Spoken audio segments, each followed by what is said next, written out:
ఈరోజు మనం promissory note అనే దాని గురించి తెలుసుకుందాం.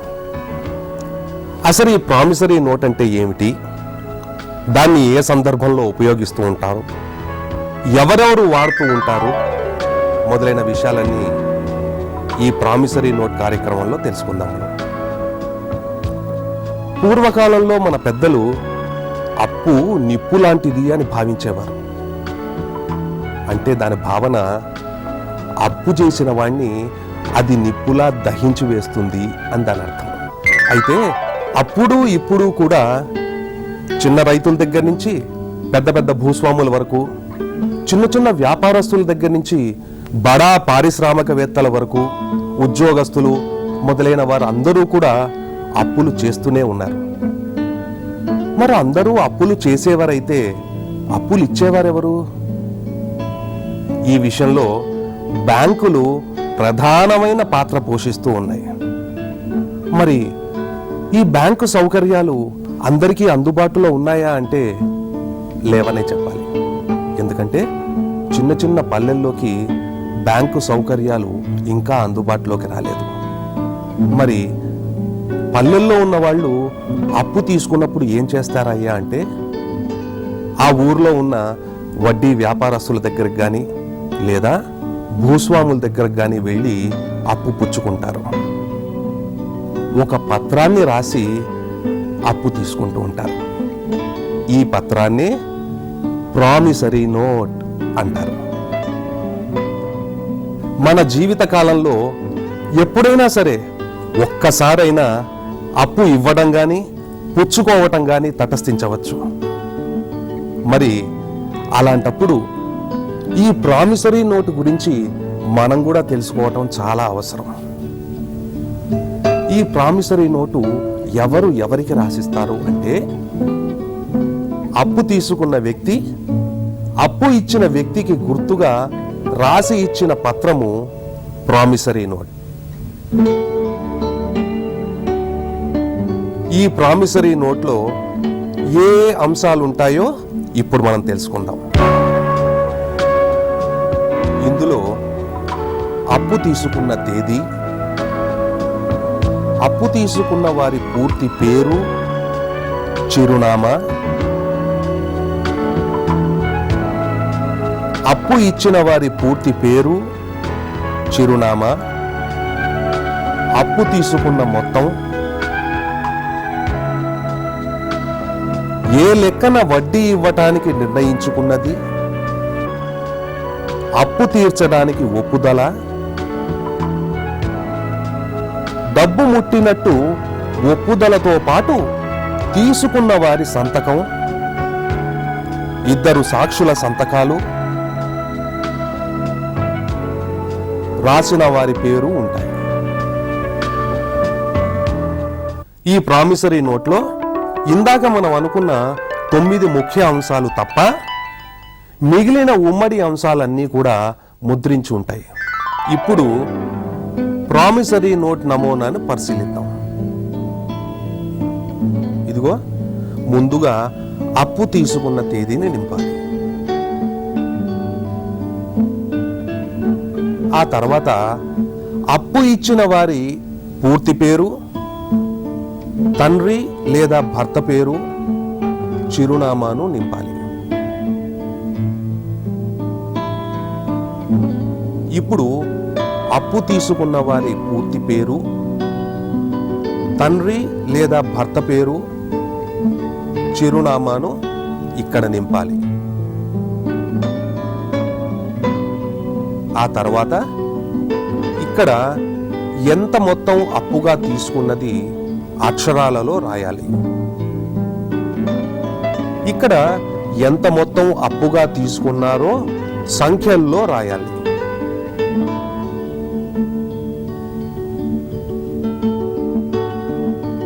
ఇక్కడ ఏ లెక్కన వడ్డీ అంటే ఫాయిదా ఇవ్వటానికి నిర్ణయించుకున్నది నింపాలి. ఇక్కడ ఒక రెవెన్యూ స్టాంపును అంటించి డబ్బు ముట్టినట్టుగా ఆ రెవెన్యూ స్టాంపు మీద సంతకం చేయాలి. ఇక్కడ ఇద్దరి సాక్షుల సంతకాలు పెట్టించాలి.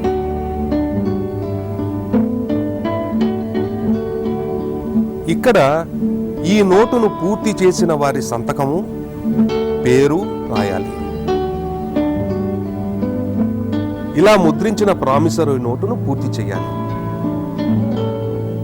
పల్లెటూర్లలో ఇలా ముద్రించిన ప్రామిసరీ నోటు అందుబాటులో ఉండకపోవచ్చు. మరి అలాంటప్పుడు ఏం చేయాలి?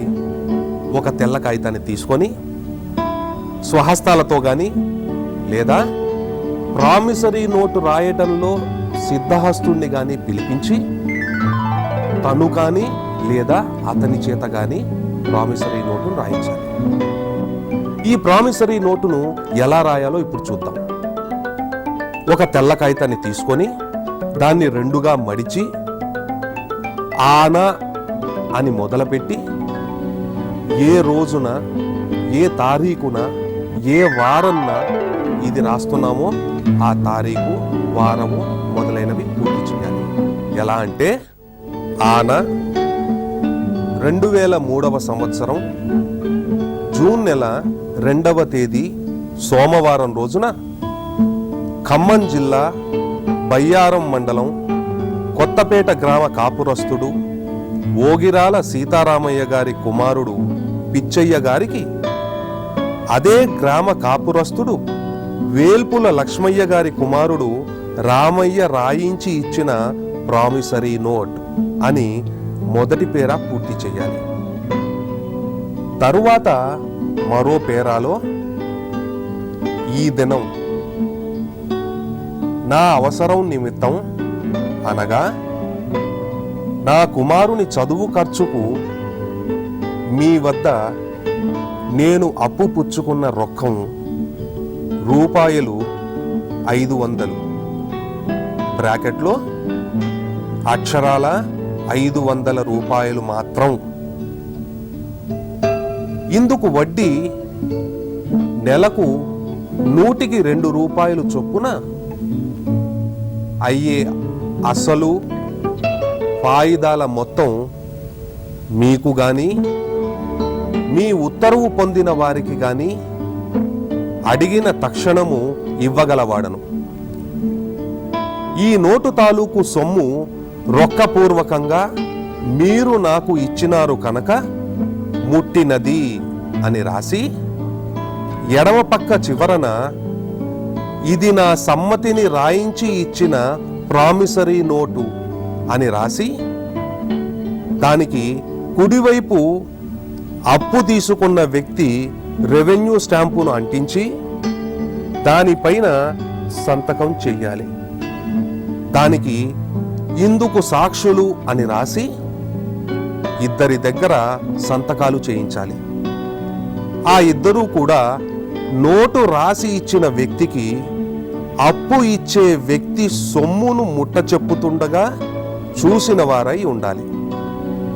తరువాత వాటి కింద నోటు రాసిన వ్యక్తి దస్తూరి అంటే సంతకం, పేరు, తేదీ రాయించాలి.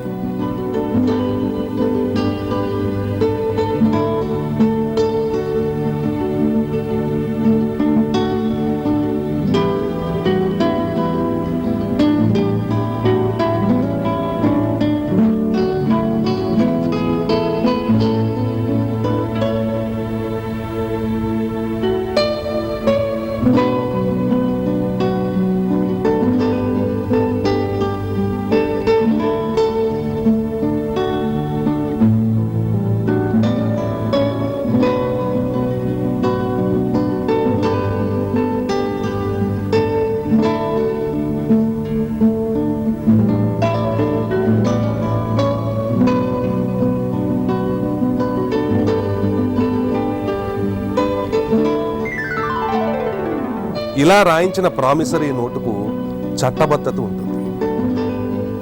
అప్పు ఇచ్చిన వ్యక్తి తన బాకీని తిరిగి ఇవ్వమని అడిగినప్పుడు బాకీదారుడు తిరిగి చెల్లించలేకపోతే అతని మీద కోర్టులో దావా వేసి తన సొమ్మును తిరిగి రాబట్టుకోవటానికి ఈ ప్రామిసరీ నోట్ ఉపయోగపడుతుంది. ముద్రించిన ప్రామిసరీ నోట్ నమూనాకు, స్వహస్తాలతో రాసిన ప్రామిసరీ నోట్ నమూనాకు చట్టబద్ధతలో తేడా ఏమాత్రం ఉండదు. రెండిట్లో దేన్నైనా మనం ఉపయోగించుకోవచ్చు. కాకపోతే వీటిలో గుర్తుంచుకోవాల్సిన ముఖ్య అంశాలు 9 అనుకున్నాం కదా, వాటిని మటుకు తూచా తప్పకుండా పాటించాలి. అవేమిటంటే అప్పు తీసుకున్న తేదీ, అప్పు తీసుకున్న వారి పేరు, చిరునామా, అప్పు ఇచ్చిన వారి పేరు, చిరునామా, అప్పు తీసుకున్న మొత్తం, ఏ లెక్కన వడ్డీ ఇవ్వటానికి నిర్ణయించుకున్నది, అప్పు తీర్చడానికి ఒప్పుదల, డబ్బు ముట్టినట్లు ఒప్పుదలతో పాటు అప్పు తీసుకున్న వ్యక్తి సంతకం, ఇద్దరి సాక్షుల సంతకాలు. ఇప్పుడు మీకు అర్థమైంది కదా ప్రామిసరీ నోట్ అంటే ఏమిటి, అది ఎలా రాయాలి, ఎవరి చేత రాయించాలి, వాటిలోని ముఖ్య అంశాలు ఏమిటి.